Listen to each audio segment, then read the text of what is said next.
match, il faut faire des conditions aussi avec un terrain qui ne permet pas l'enchaînement de passes, donc c'est évidemment pas à notre avantage.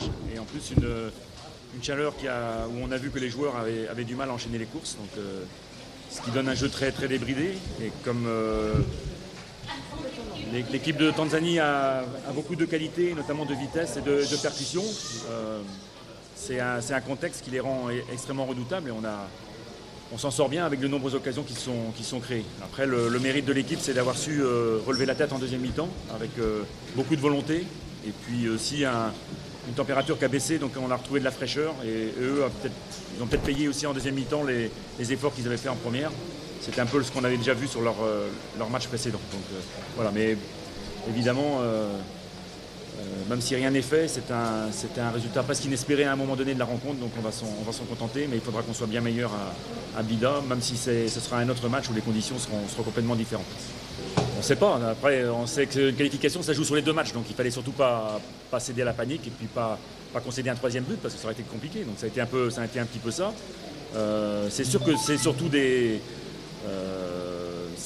on avait beaucoup plus d'ambition dans le jeu, mais sur un terrain comme ça, on peut pas procéder par attaque placée. C'est que des situations de contre. Et eux, ils ont des arguments. Il n'y a pas de jeu au milieu de terrain, ça part très vite.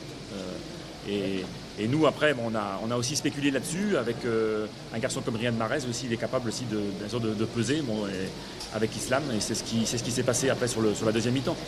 Mais je vous dis, en première mi-temps, on avait beaucoup plus d'ambition dans la maîtrise du ballon et on était en grosse difficulté sur ce terrain avec des courses qui étaient très difficiles parce on a vu que les joueurs souffraient énormément. Et voilà, donc mais c'est surtout les occasions qui sont créées parce qu'on s'est fait perforer beaucoup trop facilement, notamment en première mi-temps, mais même en deuxième, ils ont eu encore d'autres occasions. C'est ce que j'ai dit, hein, ça, le constat il est clair, hein, il n'y avait pas d'enchaînement de jeu de passe. Donc, et sur le plan de la vitesse, on était en grosse difficulté face à cette équipe. On était très inférieur en termes de vitesse. On est un contre un, on s'est fait bouger. Heureusement qu'on avait un garçon comme Fawzi Goulam face au numéro 11 qui nous a posé énormément de problèmes parce que si ça n'avait pas été Fawzi, on aurait frôlé certainement la correctionnelle. Donc voilà, ça c'est le constat. Donc nous, nos arguments, c'est le jeu de passe, c'est la maîtrise, c'était impossible. Compte tenu du terrain et puis de ce manque de mobilité qu'on avait, parce que je vous dis, et puis après sur le plan tactique, c'est des données qui explosent parce que c'est dans un jeu tellement décomposé où ils mettent le ballon devant, on a des blocs qui explosent complètement et c'est forcément pas à notre avantage aussi.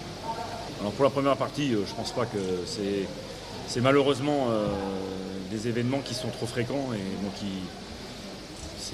évidemment le foot dans ce contexte-là est vraiment dérisoire. Tous les pays sont touchés par ce fléau. Mais après, bon, je pense pas que les joueurs ont été touchés par le drame de hier soir. Donc ça, c'est la première chose. Ensuite, sur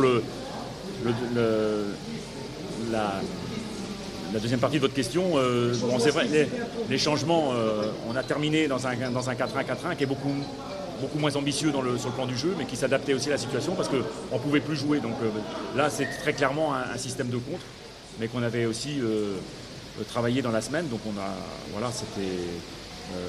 Et puis après, c'est des choix qui sont dus à la prestation des uns et des autres. Donc ça, on ne peut pas le prévoir. Bon,